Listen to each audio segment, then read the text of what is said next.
Pašapliecināšanās un tautas identitātes simbols, kas radīts, lai apvienotu tautu. Latvijas ģērbonis ir it kā ierasta ikdienas parādība. Tas redzams uz mūsu naudas, pases, valsts iestādēs. Taču cik daudz patiesībā zinām par to? Latvijas ģērboņa stāsts aizsākās ar tautas dziesmu un, protams, ar dienu, kad proklamēta Latvijas Republika 1918. gada 18. novembri. Mēģinot padarīt redzamu un simbolisku ideju par Latviju un latvisko, tapa ģērboņa pirmā versija – saules ģērboņa emblēma, kuras autora iedvesmas avots bija latviešu tautas dziesmas vārdi. Karavīri bēdājās, asiņaina gaisma aust. Nebēdājiet, karavīri, sudrabota saule liekas.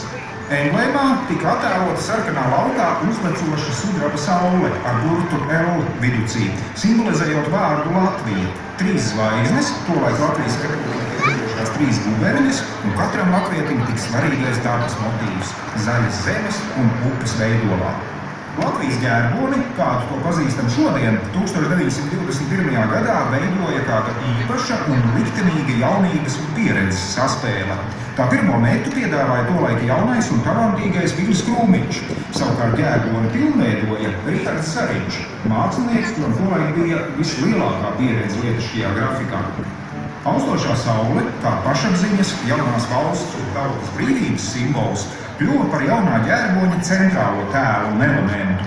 Vils Krūmiņš to zīmēja tautiski sudrabotu. Savukārt Rihards Zariņš, sekojot heraldikas pamatprincipiem, to iedzīvināja zelta krāsā.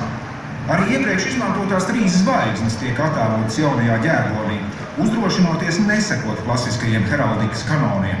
Latvijas ģērboņa zvaigznes, kas simbolizē 3 Latvijas kultūrvēsturiskās daļas – Vidzemi, Latgali, Kurzemi un Zemgali – izvietotas virs vairoga, pildot vairoga kroņa funkcijas. Jāpiemina interesanta nianse. Runā, ka Viļa Krūmiņa pirmajā ģērboņa skicē zvaigžņu vietā bijis naivā romantismu tradīcijās sakņojies tautu meitas vainagdziņš. Nozīme ir arī zvaigžņu izvietojumam puslokā. Dinamiskā kustība rāda jauno valsti kā demokrātisku un dzīvu, nevis statisku un autoritāru organismu.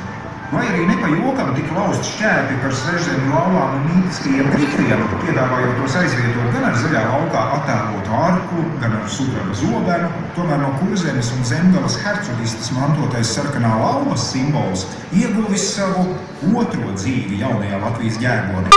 Iepratim lauvas tēlam, kas iemieso zemes spēku un izturību,